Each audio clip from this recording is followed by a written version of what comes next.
Number को दर्शाने की पद्धति है जिसको हम लोग क्या बोलते हैं, नंबर सिस्टम, या फिर उसी को बोलते हैं संख्या पद्धति। सिस्टम ऐसा चैप्टर है, इसको पढ़ लेने के बाद स्पीड तुम्हारा बढ़ जाता है, क्योंकि इसमें संख्या का ही हम लोग ज्ञान लेते हैं।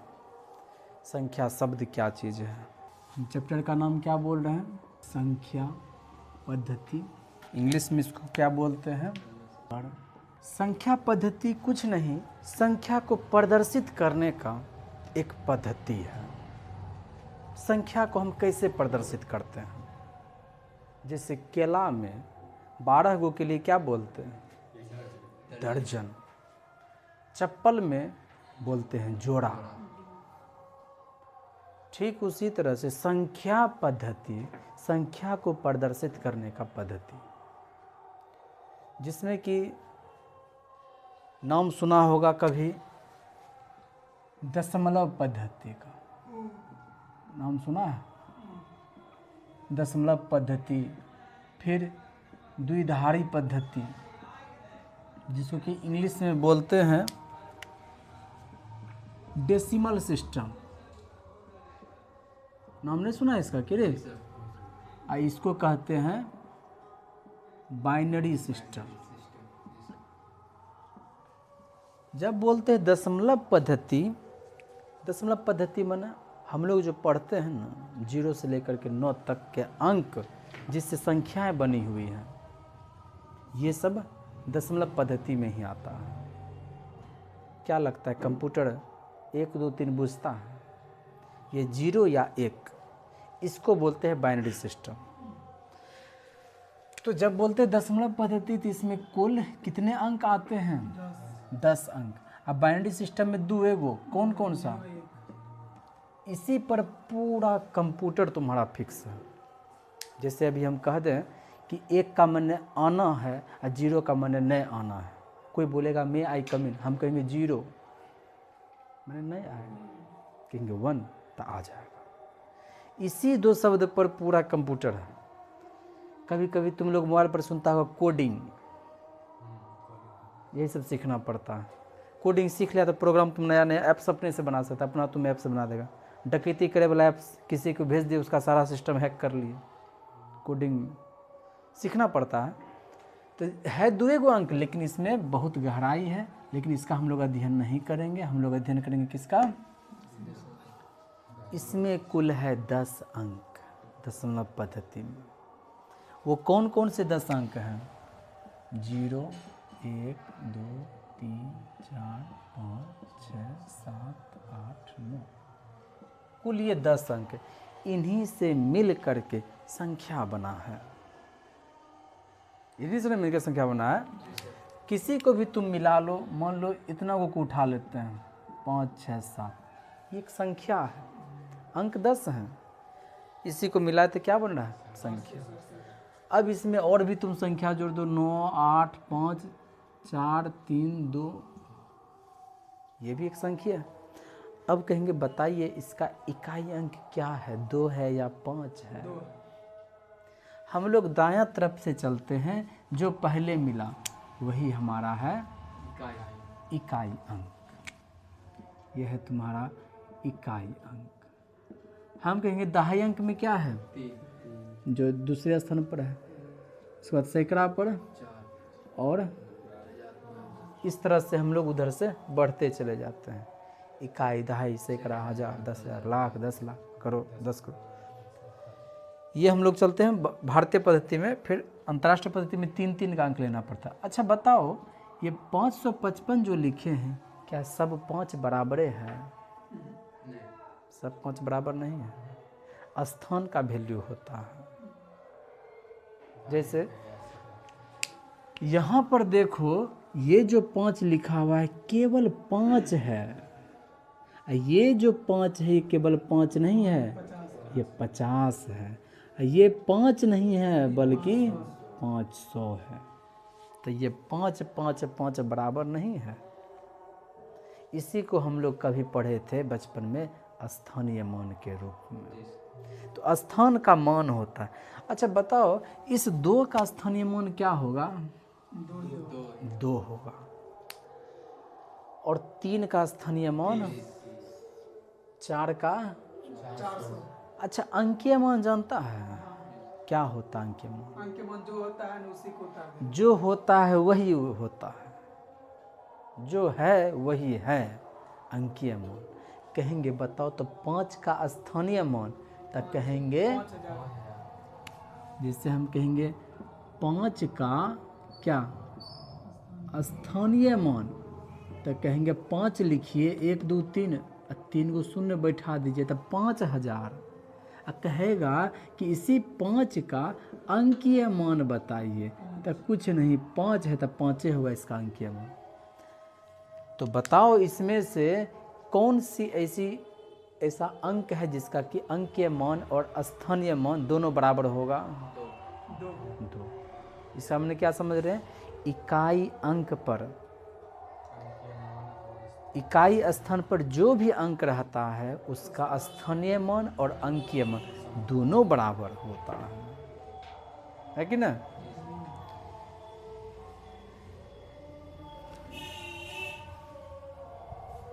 अब इसके बाद संख्या को यदि हम लोग देखें,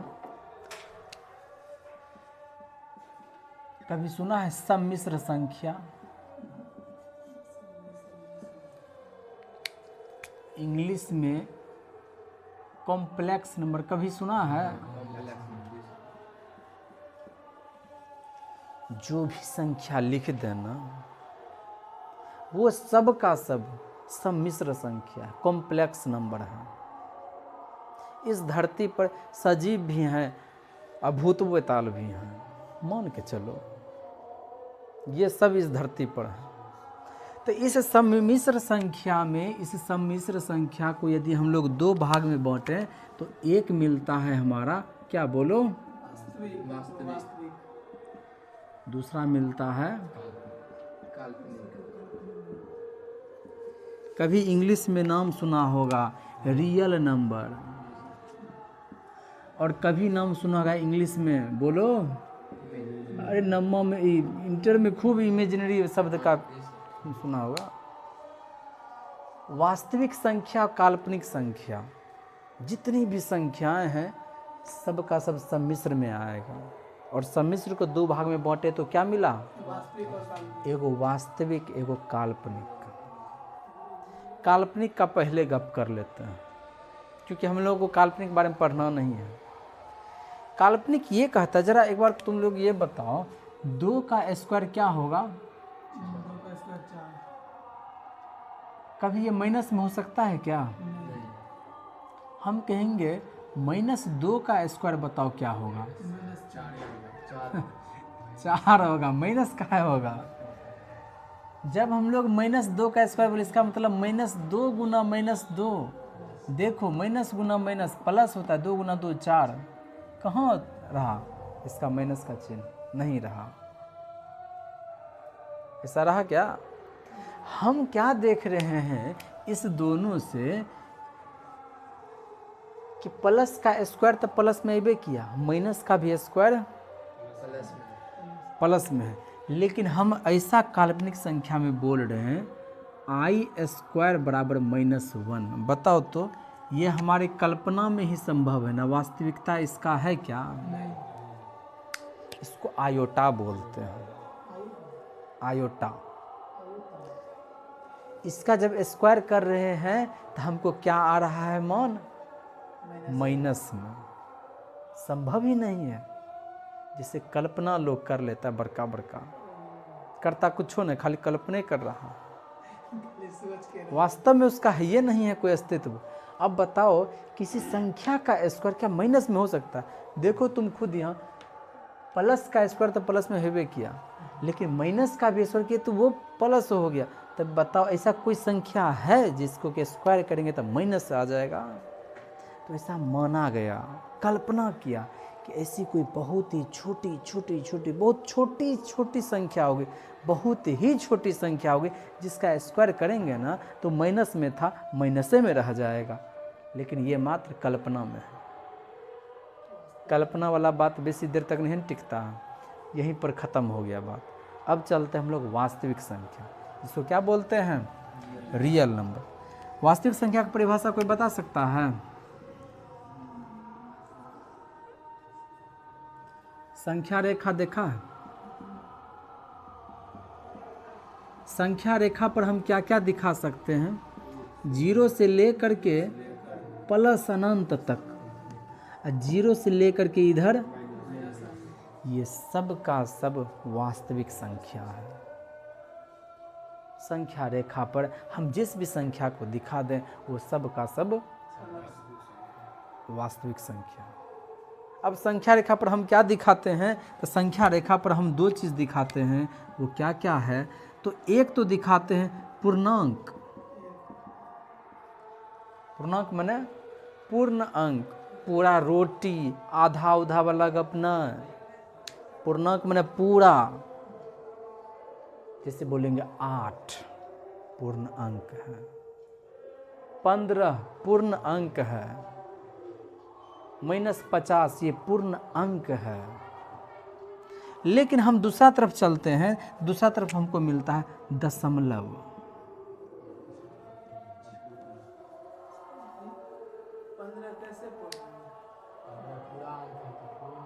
पूरा अंक है तो पूर्ण न है, तो 10 भी पूर्णांक है।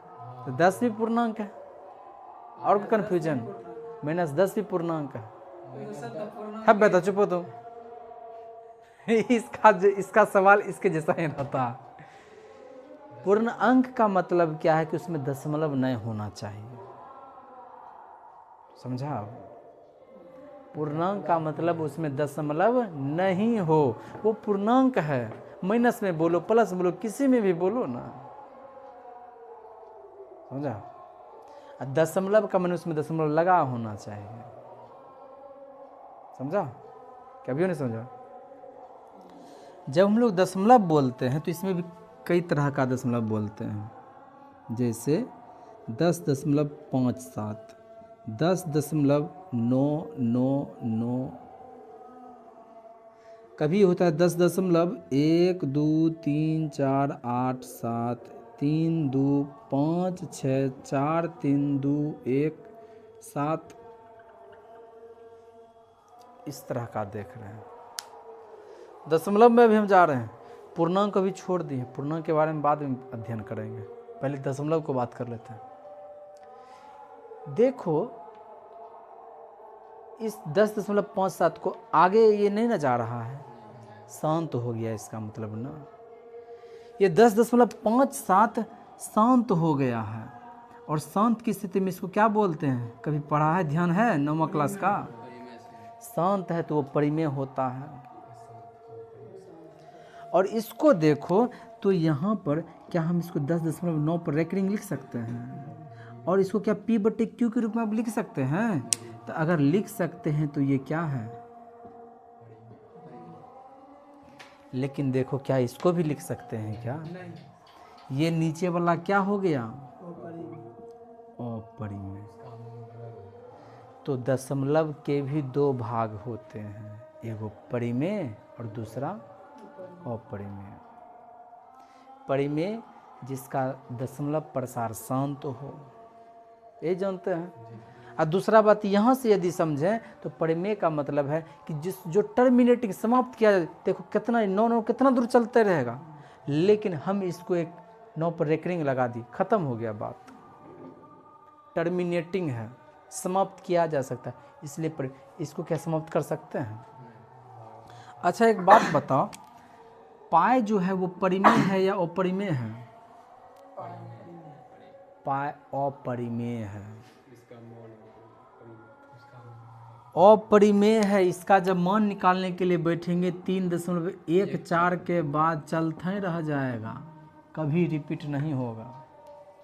एक ऐसे ही भारतीय व्यक्ति हुए, उन्होंने क्या क्या इनका 3.14 के बाद 50,000 तक याद कर लिए, नाम आ गया इनका वर्ल्ड रिकॉर्ड में।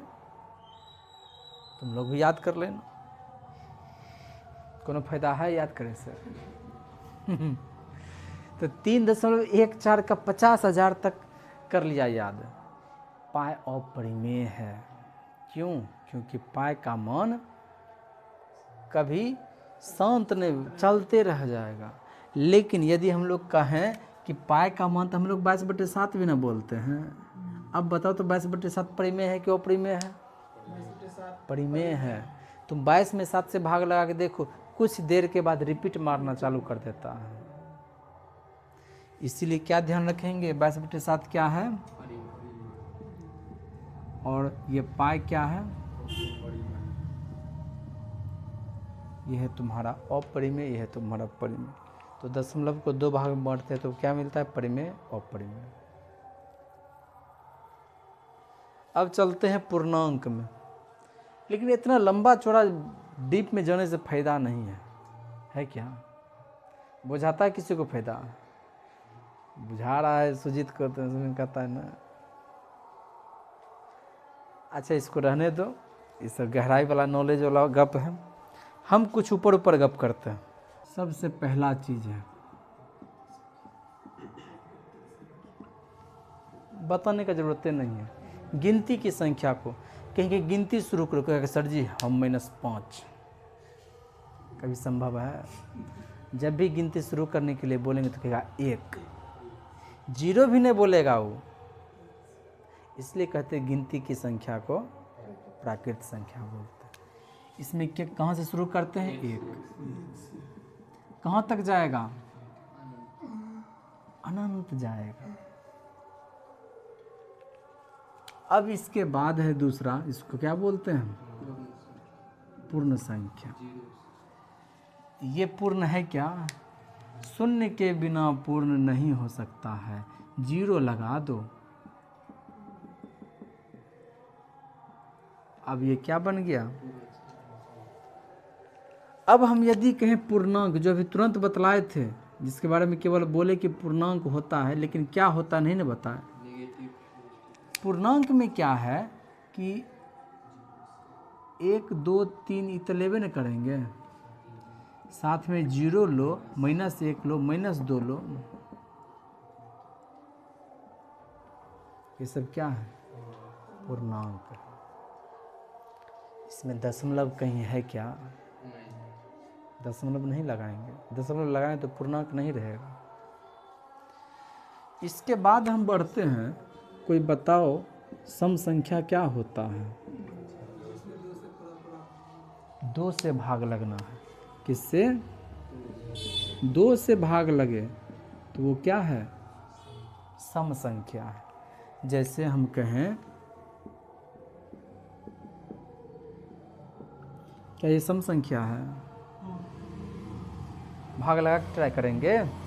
नहीं, हम इसके इकाई अंक को देखेंगे। 2 से भाग लग रहा है ना, तो ये 232 क्या होगा? सम संख्या होगा। हम कहेंगे 8 4 3 2 1, क्या ये सम संख्या है? इसके अंतिम अंक को देखेंगे, 1 में 2 से भाग लगाएंगे, नहीं लगेगा, तो ये सम संख्या भी नहीं है। लेकिन इसके बाद हम एक शब्द इसमें लगा, एक और अंक लगा देते हैं 8, अब ये सम हो गया। तो सम है या विषम है, इसको जांच करने के लिए हम भाग नहीं देंगे, बल्कि किसको देखेंगे? उसके इकाई अंक को देखेंगे। अगर इकाई अंक में 2 से भाग लग रहा है तो कहेंगे वो सम है, नहीं लग रहा है तो कहेंगे वो विषम है। अब इसी में आता है विषम संख्या, एक छोटका भाई। इसमें क्या? 2 से ना भाग लगे, 2 से भाग न लगे। अब इसके लिए जैसे बताओ, क्या ये विषम संख्या है? नहीं है। लेकिन अब हम कह दें कि बताओ विषम है, हम कहेंगे बताओ ये क्या है? अब क्या हो गया? अच्छा, अब क्या हो गया? 0 ऐसी संख्या है जिसमें सबसे भाग लगता है, तो 0 में 2 से भी ना भाग लग रहा है, तो 2 से भाग लग रहा है, तो ये क्या है? लेकिन हम यहीं पर ला देंगे, अब बताओ 1 लगा दिए, 1 में 2 से भाग थोड़े लगता है, हम इसके जगह पर लगा दिए क्या? तब बोलो 7। पूरे में भाग दे रहे हैं क्या? पूरे में भाग नहीं देना है। जब भी भाग देंगे तो इकाई अंक में देंगे। ये विषम हो गया। लेकिन अब बताओ अभाज्य संख्या क्या है? जिसमें एक या स्वयं से भाग लगा है उसका। ये तो जनरल परिभाषा, जनरल परिभाषा से कम नहीं चलने वाला, हाई फाई वाला, HD क्वालिटी। अभाज्य संख्या का मतलब जिसके केवल 2 गुणनखंड हों। क्या कहेंगे? जिसके केवल दुएगो, मात्र दुएगो क्या हो। लेकिन एक चीज देखो, जब हम गुणनखंड लिखे ना तो एक नया शब्द आ गया, लेकिन इस शब्द से वाकिफ आज से नहीं 7वें 8वें में हो गया होगा, लेकिन ध्यान नहीं ना दिया होगा। हम बताते हैं गुणनखंड। गुणनखंड का इंग्लिश क्या होता है? फैक्टर। फैक्टर क्या होता है? हम कहेंगे बताओ 18 का गुणनखंड। पता है गुणनखंड का माने क्या होता है? तो गुणनखंड का माने होता है जिससे भाग लगे। क्या कह रहे? जिससे भाग लगे। 18 किससे भाग लगे? क्या 1 से नहीं लगता है, 2 से, 3 से, 6 से, 9 से, स्वयं से। तो ये सब के सब 18 के क्या हैं? गुणनखंड। बात समझ में आया गुणनखंड का माने? तो देखो यहाँ पर गुणनखंड का बहुत बड़का लंबा चौड़ा परिभाषा नहीं देख रहे हैं, इतने छोटका परिभाषा का कमो है, क्या कि यहाँ कंपटीशन, यहाँ पर छोटा चलता है, क्रिस्पी चलता है, मज़ेदार वाला चलता है। यहाँ लंबा चौड़ा पढ़ने के लिए चलेंगे तो पढ़ते रह जाएंगे, परिभाषा ही रटते रह जाएंगे। यहाँ हमको केवल उस शब्द से मतलब है। इसमें मेन शब्द क्या है? तो वह है जिससे। 18 जिससे भाग लगे वो सब इसका गुणनखंड होगा। हम कहेंगे जरा बताओ 12 का गुणनखंड कौन होगा? 1 2 3 4 6। कहेंगे 12 में किस किस से भाग लगता है? और एक ऐसी संख्या है जिससे कि सब में भाग लगता है। 0 जिसमें सबसे भाग लगता है और 1 जिससे सब में भाग लगता है। कितना अंतर है। हम क्या बोल रहे हैं? 0 जिसमें सबसे भाग लगता है, सबसे भाग लगता है इसमें। 1 जो है, हम जब लिखते हैं 1 तो 1 का खासियत क्या है कि जिससे सब में भाग लगता है, जिससे सब में भाग लगे। दोनों में यही खासियत है। 0 जिसमें सबसे भाग सबसे लग जाएगा भाग, और 1 जिससे सब में भाग। तब बताओ 1 से 12 में नहीं लगता है, 12 बार में। और किस किस से लगेगा? 2 से, आरो 12 से। अब इसके बाद कोई संख्या, तो गुणनखंड समझ में आ गया। अब यहाँ पर चलते हैं। क्या कह रहा भाज्य संख्या? जिसके केवल 2, यानी कि केवल 2 अंक से उसमें भाग लगेगा, केवल 2 अंक से भाग लगेगा। इसीलिए हम लोग इसका एग्जाम्पल में कहते हैं क्या? 2 का है। 2 में एगो 1 से लगता है, दूसरा 2 से लगता है, 2 गुण हो गया। तो जिसके केवल 2 गुणनखंड हो अभाज्य संख्या होता है। हम कहेंगे बताओ 3, एगो 1 से एगो 3 से। हम कहेंगे 4, अच्छा 4 में किस किस से भाग लगता है? 1 से लगेगा, 1 से लगता है, 2 से भी लगता है, 4। देखो तो 2 से बेसी ना हो गया। जब 2 से बेसी हो गया तो ये अभाज्य नहीं है। 4 क्या अभाज्य है? नहीं है। हम कहेंगे 5 है, 7 11 13 17 19 23 29 31 37 41 43, 47, कुल मिलाकर के 1 से 50 तक की सब के सब अभाज्य संख्या हम लिख दिए। और ये जानना ज़रूरी है, ये अभाज्य संख्या 1 से 50 तक याद रखेगा, तुम्हारा स्पीड बढ़ेगा। गणित में स्पीड बढ़ा देता है तुम्हारा। तो अभाज्य संख्या समझ में आ गया। अगर कहेगा सबसे छोटी अभाज्य संख्या बताइए, 2। सबसे बड़का का तो अंत नहीं है, सबसे छोटका का। अच्छा पूछेंगे बताओ तो एक क्या है? अच्छा पहले भाज्य पढ़ लो। भाज्य संख्या क्या होता है? जेकर केवल 2 गो तो उ हो गया अभाज्य। कहेंगे जिसके 2 से ज़्यादा गुणनखंड हो। क्या? 2 से ज़्यादा गुणनखंड हो, वे सब क्या होंगे? भाज्य। अब जैसे एग्जाम्पल में कहेंगे 4, 1 से 2 से 4 से टोटल कितने अंक मिले? हम कहेंगे बताओ 6 में 1 से 2 से 3 से 6, हम 2 को बोले 2 से बेसी हो गया, 4 6 गो हो गया, तो पहले ही ये भाज्य बन गया। इसी तरह से 7 नहीं होगा, 8 9 10 होगा, फिर 11 नहीं होगा, 12 होगा। यहाँ के लिए बात कर रहे हैं। अब एक बात हम पूछ रहे हैं इसी दोनों से संबंधित कि बताओ एक क्या है? भाज्य है या अभाज्य है? एक अभाज्य, कहेंगे एक में किस किस से भाग लग रहा है? एक केवल 1 से,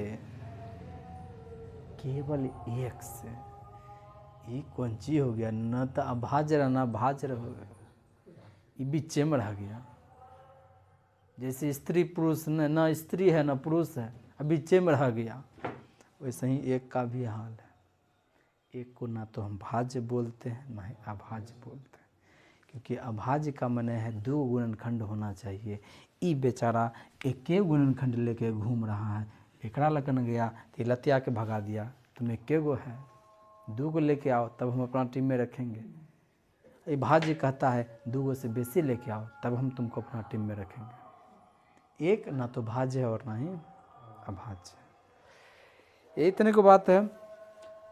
और भी कुछ कुछ बात है जो कि धीरे धीरे समझेगा। समझ में आ रहा है ना सब? रिविजन हो रहा होगा, लिखना भी है, लिखने की ज़रूरत नहीं होगा। लिखने की ज़रूरत है तो बोलो।